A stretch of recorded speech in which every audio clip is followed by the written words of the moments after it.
ஒரு சின்ன டவுன்ல ஒரு டீனேஜ் பையன் இருந்தான். அவன் பேரு அருள். வீட்டில் நிலைமை சரியில்லாததால அவன் ஒரு ஹோட்டல்ல சர்வரா வேலை பார்த்தான். காலையிலிருந்து இரவு வர அவன் வேலை பண்ணுவான். ஆனா அவனுக்கு ஒரு ஸ்பெஷல் ஹேபிட் இருந்தது. அதாவது தினமும் லஞ்ச் டைம் வந்தா எல்லாத்தையும் விட்டுட்டு பக்கத்துல இருக்கிற சர்ச்சுக்கு போய் அவன் ஜெபம் பண்றது அவனுக்கு வழக்கம். ஒரு நாள் அவன் ஃப்ரெண்டு கேட்டான், டேய் அருள், எல்லாரும் லஞ்ச் சாப்பிட்ற டைம்ல நீ மட்டும் ஏன் தினமும் சர்ச்சுக்கு போற அப்படின்னு கேட்டான். அதுக்கு அருள் சிரிச்சுக்கிட்டே, நான் சாப்பிட்றதுக்கு முன்னாடி என்ன வாழ வைக்கிறவரை பார்க்கணும்டா, அதான் அப்படின்னு சொன்னான். ஒரு நாள் அருளுக்கு உடம்பு சரியில்லாம போயிடுச்சு. வேலை செய்ய முடியல. அவனை ஹாஸ்பிட்டல்ல அட்மிட் பண்ணிட்டாங்க. அவன் பெட்ல படுத்துக்கிட்டு இருந்தான். உடம்பு பலவீனமா இருந்துச்சு. மனசுல கவலையா வேற இருந்துச்சு. அந்த நேரம் கிளாக்க பார்த்தான். அது லஞ்ச் டைம். அருள் மெல்லமா, இயேசுவே, நான் இப்போ சர்ச்சுக்கு வர முடியல, நீங்க என்ன மறந்துட்டீங்களா அப்படின்னு கண்ணீரோட நினைச்சுக்கிட்டு இருந்தான்.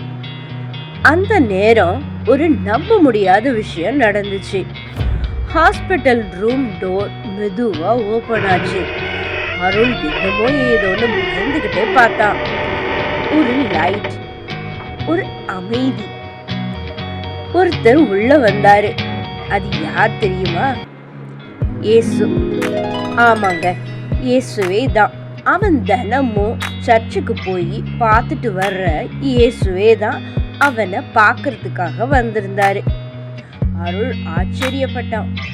இயேசு சிரிச்சுக்கிட்டே அருள் கிட்ட வந்து, அருள், நீ தினமும் என்ன பார்க்க வந்த, இன்னைக்கு நான் உன்னை பார்க்க வந்திருக்கேன் அப்படின்னு சொன்னாரு. அருள் அதிர்ச்சியோட எழுந்து உட்கார்ந்தான். அருள் சொன்னா, இயேசுவே, நான் தான் வரணும், நீங்க ஏன் வந்தீங்க அப்படின்னு கேட்டான். அதுக்கு இயேசு, நீ உண்மையா என்னை தேடி எத்தனையோ நாள் வந்த, அப்பெல்லாம் நான் உன்னை பார்த்துக்கிட்டே இருந்தேன். இன்னைக்கு நீ என்னை தேடி வர முடியல, அதனால நான் உன்னை பார்க்கறதுக்காக இங்க வந்திருக்கேன் அப்படின்னு சொன்னாரு. அருள் கண்ணீரோட சிரிச்சுக்கிட்டே, நான் உங்களை ரொம்ப மிஸ் பண்ணப்பா அப்படின்னு சொன்னான். இயேசு, நீ என்ன மிஸ் பண்ண அளவுக்கு நானும் உன்னை மிஸ் பண்ண அருள் அப்படின்னு சொன்னாரு. அதோட இயேசு அருளை அணைச்சுக்கிட்டு அவனை ஆசீர்வாதமும் பண்ணினாரு.